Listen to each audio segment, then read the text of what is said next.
Hey, what's up everybody? Welcome back to the channel. So today what we're going to be doing is unboxing these, the Dior B28. Previously on this channel I unboxed and reviewed more or less a pair of B27s that I had been wearing for a few months. And this, I haven't even put it on. The tissue paper is still in there, so this is going to be less of a review and more of an actual unboxing and some of my opinions. So the things that I want to talk about real quick are just some of these features that are kind of built into the shoe. One thing that you'll notice is this pull tab here, which like a lot of shoemakers out there, they don't tell people that like, oh, you're not actually supposed to use it to pull your shoe on. It's more for look. No one really knows that, so they end up popping off and breaking. And I just feel like that's gonna pretty quickly happen with these. And it's kind of just like it's like a corny, it's just like nylon. It's not like a very good quality thing. And that's kind of my issue with the whole shoe. Just going over it for the last few days, it's kind of just like, it's a pretty big contrast as far as quality goes, in my opinion. When I compare it to the B27. So even just like, you see just the stitching, or not even the stitching, just this kind of lining or piping, both along where the eyelets are, as well as just here on the side of the shoe. I haven't put this on yet. I haven't even, like I said, taken out the tissue paper, and it's just already like rolling and folding and creasing, and like it looks like weeks away from cracking. So that is a little bit concerning. Obviously the stitching is great. Stitching around, the whole sole is awesome.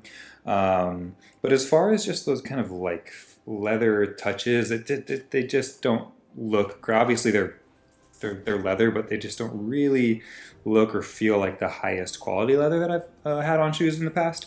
But anyway, I love the look of them. I obviously, like in the last video, I love the whole Dior pattern that they have. I think it's super classy, not going anywhere for a long time.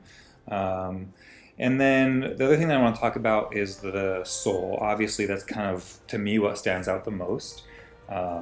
They kind of just have that rolled sole that kind of fades from the sole to kind of the edge of the shoe, the sidewall a bit. And when you put it on, that's what you feel. To me, that's what I felt. It was not nearly as comfortable off the bat as the the B27s that I have. You could definitely feel the kind of like the walls rolling up around your feet a bit. Maybe in a few weeks or whatever, they'll break in and be just fine. But off the bat, I was just not a really big fan of it. It felt pretty hollow, not a ton of padding. But let me know what you think if you want me to like let you know how they wear, how they feel within the next few weeks when I wear them.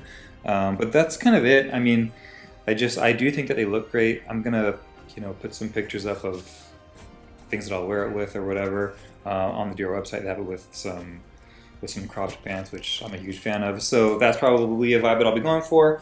But yeah, I think that as far as like the price for them, when you compare them to the B27, I think that the B27 is a better shoe all around. It just has more to it, more structure, more padding, even more leather. So I think that if I'm comparing the two, which I am, B27 versus B28, the B27, in my opinion, better shoe. Let's see how this holds up. It does rain quite a bit in Barcelona, which not a lot of people know. Obviously, mostly in like the spring, winter, August months, but this is kind of what they'll be used for. So obviously that rubber sole is kind of built up quite a bit to the sides of the shoe to protect it. So that's hopefully these will do their job. But yeah, let me know what you think. And if you have any questions, please feel free to reach out, and hope you like it.